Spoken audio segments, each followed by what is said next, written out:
What is a natural human being? This was my quest when I first set out on, what we would call my spiritual journey. It was back in the 60s when, hippie rebellion everywhere. And we had realized that we were conditioned by our society and that conditioning was not healthy. So I decided, well, what would a natural human being, a person with no conditionings at all, be like? And I set out to discover that. I moved way out in the woods. I actually have a book about that, Walking Without Footprints. You can read that on my website. Find a copy to it and read it. But if you know anything about non-duality and you look at my original quest, you'll see that there's some pretty deep misconceptions going on, which, of course, was the point. I knew that I was conditioned and that something was wrong with my thinking processes, with the way that I was seeing life and how and the human being that the society had turned me into. But what is a natural human being? I go off in search of me as a natural human being. And it didn't take me very long to discover, all on my own, actually, that I'm not all on my own. That there is literally no way you can be a natural human being divided from everything else. Because these divisions just don't really exist. We're related to all of life and all of the universe. That's a really, really big concept. But it was easy for me to discover that human beings were related to each other, and there is really no such thing as just a single human being. Look at it from a biology point of view, and you just literally couldn't exist if there weren't other human beings. I mean, at least two others, right? Your mom and your dad. But I also discovered that human beings are way, way more complex and interrelated than that. One of the things that I did was I was living in Colorado. I moved way up into the mountains and I got a teepee. And I was living in this teepee all by myself out in a meadow. And it was quite the adventure getting everything set up, right? I didn't have a car. I had to carry everything out there, climb across this log, across this creek, and go way up into this meadow and put my teepee together. And I was fully aware of the fact that all the food I was bringing in was food I had bought at the grocery store, because I had no idea, how to eat anything that was out in the forest. So I couldn't escape the fact that my experiment was pretty faulty to start out with, because, I wasn't living natural, even though I was camping out in this meadow. But it didn't take very long after I was all set up, a couple of days, and I'm just sitting there and I'm like, well, here I am, sitting all by myself in a meadow. Like, this isn't a thing. It was like I knew I was pretending that, that you can't be a human being all by yourself. We're so interconnected. And even this desire we have to go get away from everyone is such a strange desire, but it's also very real, because we know that something's wrong with almost everyone we know. And if we're very perceptive, we can also see that something's wrong with me. because I'm just like them. That's kind of like what? Step number 2 on the spiritual search. Step number 1 is something's wrong with everybody else. I got to get away from them. Step number 2, oh heck, it's me too. These conditionings are so deep. What I've discovered lately, and this is what I've been trying to talk about on my YouTube channel here, is that there are 2 very different ways to go towards being a natural human being. The first one is not available to most of us, but it is a method, it is a thing, a story that's starting to bloom in our societies from very unusual voices. So this first way to become a natural human being is to have been born in a natural society, a natural tribe. You know, the tribes used to be very small. There was no cities and things like that. But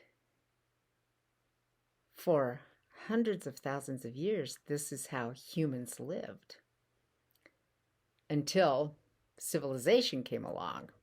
But we still have people on the planet who are being raised this way. And the voices from people who have been raised this way are starting to become heard because we have methods for hearing them now. And it's taken a couple of generations, but we have a generation of indigenous people who have the enough, God, I don't want to say education, but civilized education to be able to piece together how their ancestors have taught them. So you and I, who are not indigenous, cannot do this because we just don't have that. You know, I don't have an enlightened grandma that raised me. You know, you'll read many of these books and you'll find out that that's the way their story begins. And as a matter of fact, my website is maprimzarine.com. And if you go there and look at my reading list, I really recommend that you start going through some of the books that I have listed there, because it'll do 2 things. Well, benefit for me, of course, is it'll make you kind of start understanding what I'm talking about. Maybe that's a benefit for you too. But more than that, it'll start putting a new story in your mind of what a human being is. So I really recommend reading these books. The one I'm reading right now is called Sacred Instructions, Indigenous Wisdom for Living Spirit-Based Change. Brilliantly written. I totally recommend all these books. So this is the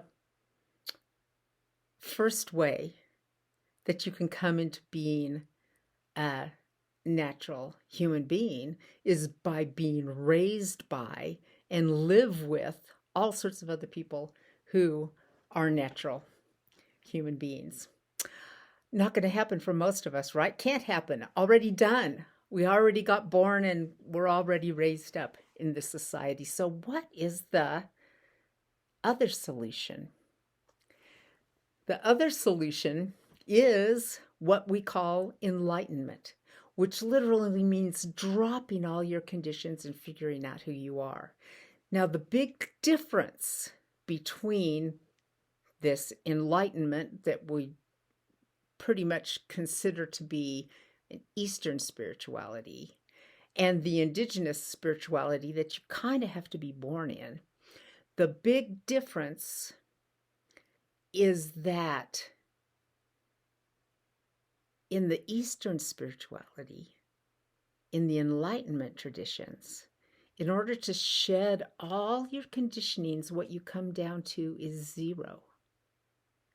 In an indigenous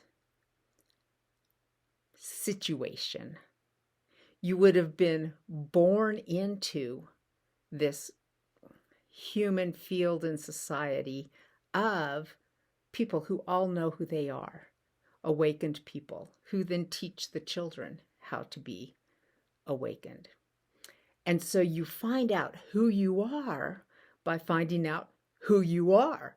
I am this tribe. I am this clan. This is my name. This is my grandmother. This is my grandfather. This is my parents. And you have not only a mental and spiritual connection to all of your ancestors and the elders who raise you, but you have a biological connection too. I mean, you are like literally, who am I? I am my DNA. Who am I? I am my place where I live. Who am I?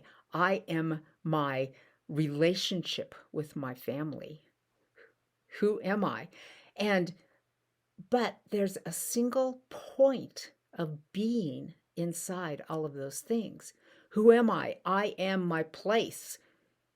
Earth coming up through your body, through this single point of you. Who am I? I am the daughter of my parents. Single point coming up. In Enlightenment traditions, we don't have that, and that is how everything got kind of mixed up with that philosophy. Because when you, in the Enlightenment traditions, you don't have the choice to be your place and your grandmother, grandfather, father, being parents' family who made you. The only thing you can go into is nothingness. But here's what's wonderful about it, is the nothingness is beautiful. It's way more friendly to be there than to be in this divisive mind that we've been taught. The projection, who are you? You want to say your job. Who are you? You think you're your emotions, but your emotions come and go and come and go. Who are you? You think you're your thoughts, but your thoughts come and go. And so your concept of your being, of yourself, is just always divided and fragmented. Until enlightenment, then who are you? Boom. I am this interrelated nothingness. I am the me inside of myself. And the only way I can think to describe it is you become an orphan, a complete, total orphan. You don't have the tribe, the DNA, the history, the stories, the language, the traditions that an indigenous person would have. You have nothing, but that nothing is connected to everything. And it's beautiful and dynamic because this is the point where change will happen. So you are this nothingness connected to everything. You are not your conditionings. You are not your society. You are not your family, because those things have been put together in a divisive and broken way. You are not divided and broken. We live, I'm speaking as a white person, right? Pretty dang white. United States of America, right? My ancestors are the people who came and conquered this land and turned it into the United States of America. My ancestors before then, depending on how far you go back, are the people that were living as indigenous people in Europe and got conquered there. But that's a long, long time ago. And so we have been living in this conqueror mindset, a mindset where we think we can own the world. We've been living in that mindset for a really, really long time. So when I drop my conception and my conditionings, I'm dropping all of that down to a point of nothing. Now, here's what I'm trying to get to is the beauty of this is that in the end, it's not about me. It's about how can I move into this new way of all of us being these conscious orphans coming together and repairing this world that our divided ancestors have created. So it's very dynamic and creative to come into this place because it's all about what we're going to do next. How are we going to come together so that we can create this natural field where human beings can thrive? And here's the funny thing about it. When human beings thrive, the entire world thrives. So that's our job. A little crazy to describe, I know, and I'm working at trying to get it clearer, but I hope that gave a little bit of an idea.